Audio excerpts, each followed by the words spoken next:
Today, I'm going to show you how to make this cute little eyeglass or cell phone case. Okay, so your kit comes with 2 pieces of fabric, 10-inch squares that are clipped together with these plastic clips on the top. And you will note that they are both of the 10-inch squares are bordered with our tactile border, so that you can feel just under the border and stitch along there for your perfect seam allowance. On one of the 2 squares on the bottom, you'll be able to feel some tape in the center. The reason this tape is there is it is indicating where not to sew until we are ready to turn our project right side out. So leave that on. This is also the side that you will be sewing on, the side with the tape.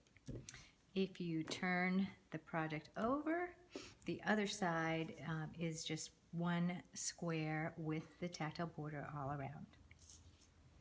Okay, if you open the 2 squares, you'll see that there's a smaller piece of fabric, and you can feel that, pinned to the back piece.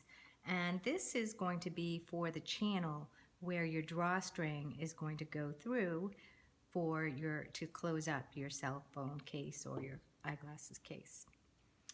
Okay, the other things that you will have is this little pretty gray drawstring and a toggle button that we will use to be your closure on your drawstring. And we'll put those aside for now.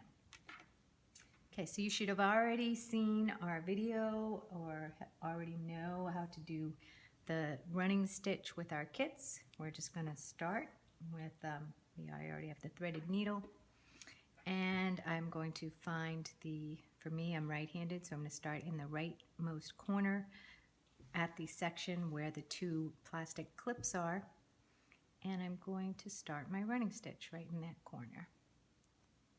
Now the fabric's a little thick, you're going to notice, because again we have that middle piece that is sandwiched in between the 2 10-inch squares. So you're probably not going to want to do too much of the multi running stitches on your needle. If you can, great. It might just be a little difficult because it's a little thick. So I'm just going to do 1 running stitch at a time. And as we mentioned in our other video showing the running stitch, make sure that you remove the plastic clip that's holding the fabric pieces together before you get to it, so that your thread does not get tangled in it. Okay, and I'm just going to continue with this until we finish going all the way across with our running stitch.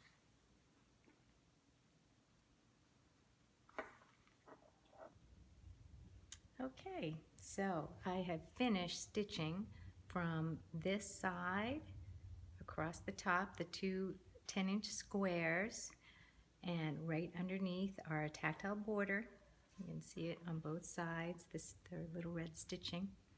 And so if I open up these 2 squares, you can see that it has stitched this smaller channel piece in between them.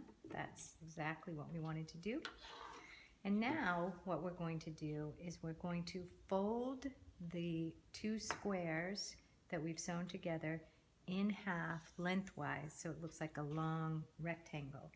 And you're doing it with the right sides together, which means that that little channel is going to be sandwiched in between again, but lengthwise.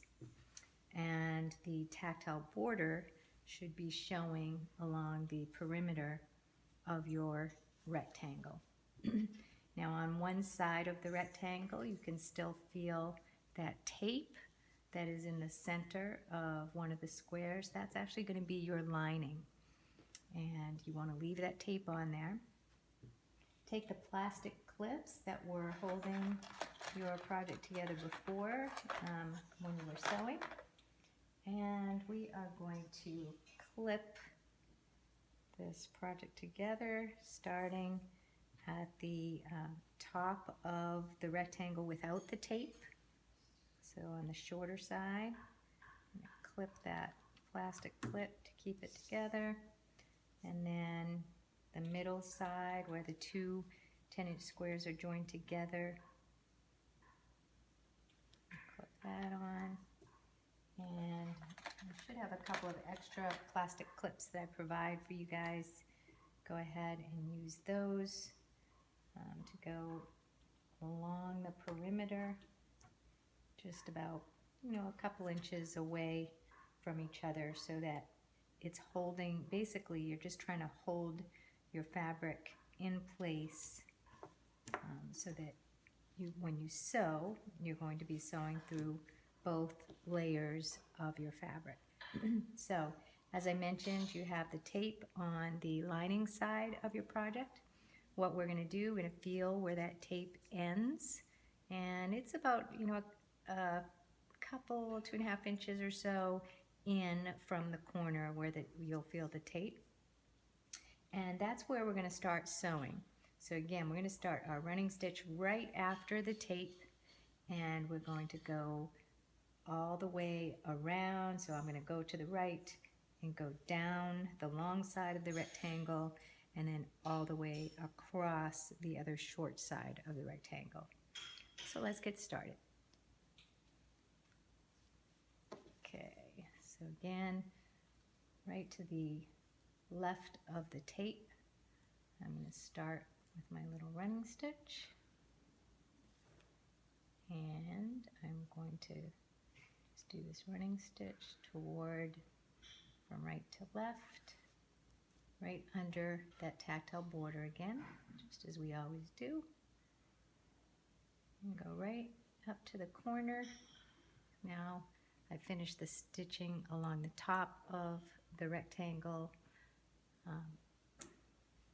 the side with the tape, and then I turn my fabric so that it's easier for me to work with.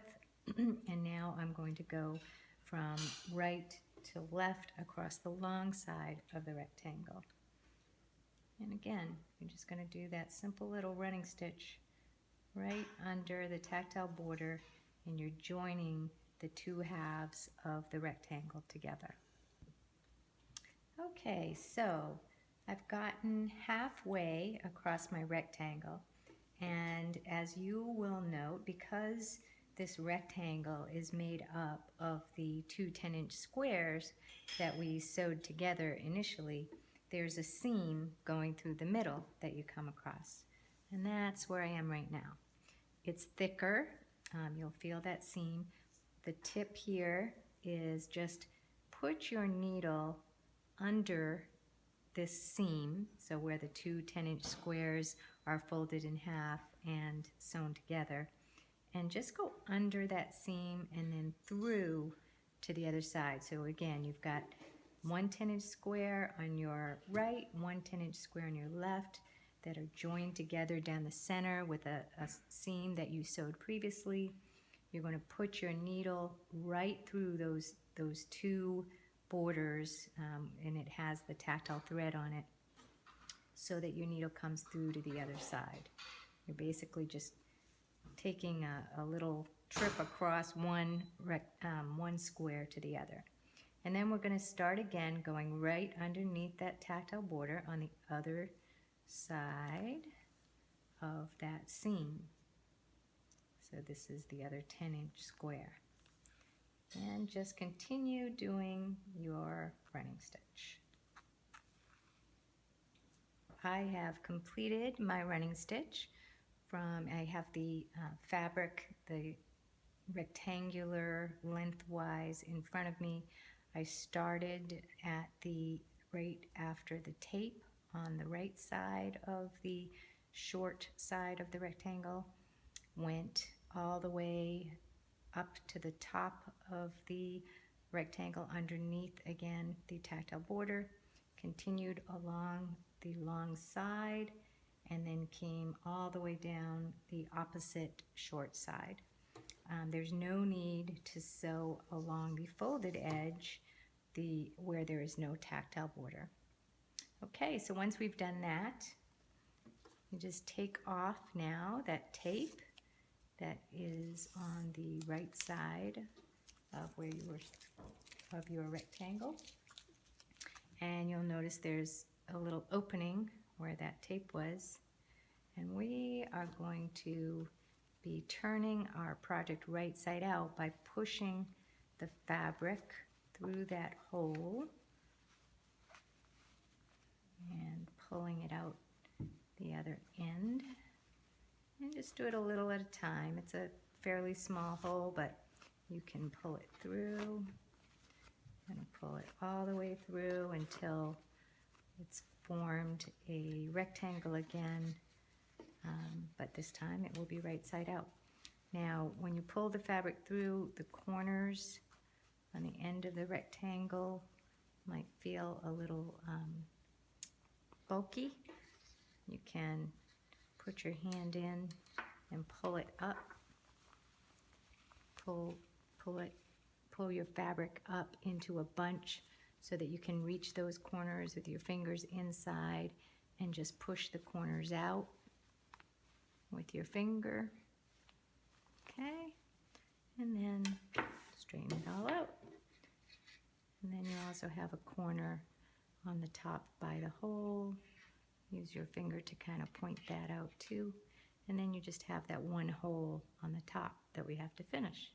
So you'll notice the tactile border along the hole. Just tuck that in just underneath and line up the two sides of that short side of the rectangle that's not sewn. And now this is going to be your lining. So the good news is no one's going to see your stitching. It's going to be inside your bag. So we're just going to do a little overcast or running stitch, whatever you're comfortable with. Just starting in the right side of that open end. And I'm just going to do a little running stitch across the top. So overcast stitch. So what I'm doing is I'm going over the fabric and then back down through the top edge. So I close up this remaining hole in the lining. And do that. And so again, just some small stitches just to close up that hole.